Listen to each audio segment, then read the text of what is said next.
અમદાવાદની સાબરમતી જેલની સુરક્ષા વ્યવસ્થા સામે ગંભીર સવાલો ઊભા થયા। નકલી વકીલ બની હરેશ મૂલચંદાણી નામનો વકીલ જેલમાં પ્રવેશ્યા હોવાના આરોપ લાગ્યા। ક્રિકેટ સટ્ટા સહિતના ગંભીર ગુનાઓમાં આરોપી હરેશ મૂલચંદાણી જેલમાં કેવી રીતે પ્રવેશ્યો તે મુદ્દે વકીલોમાં ભારે રોષ ફેલાયો।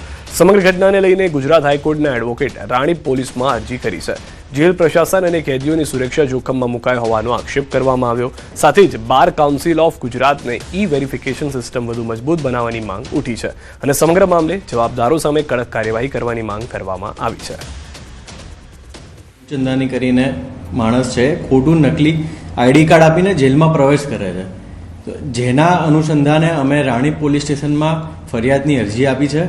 જે ચીટિંગ કરતા હોય કે આવું તો ખોટા ડોક્યુમેન્ટથી પ્રવેશ કરતા હોય જેની સામે પગલાં લેવા જોઈએ અને આની સામે એફઆઈઆર દાખલ થવી જોઈએ। થોડું એવું જાણવા મળ્યું છે કે માણસ જે છે થોડું ક્રિકેટના સટ્ટા અને એ સાઈડ થોડું ઘણું કંઈક કરે છે, પણ વધારે ડિટેલમાં પોલીસ જ તપાસ કરી શકે અને બહાર માહિતી આપી શકશે। તો આ ઘટના અતિ ગંભીર છે।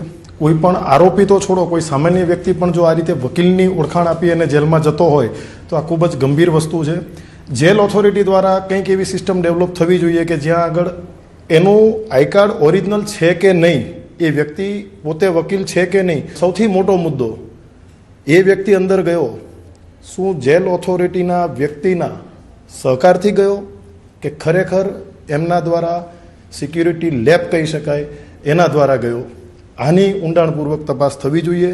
કાલ ઉઠીને કોઈ બી નકલી આઈ કાર્ડ બનાવીને જેલની અંદર એમના કોક સાગરીતને મળવા જાય તો પોલીસને, ત્યાં સેન્ટ્રલ જેલની પોલીસને વેરીફાઈ કઈ રીતે કરે?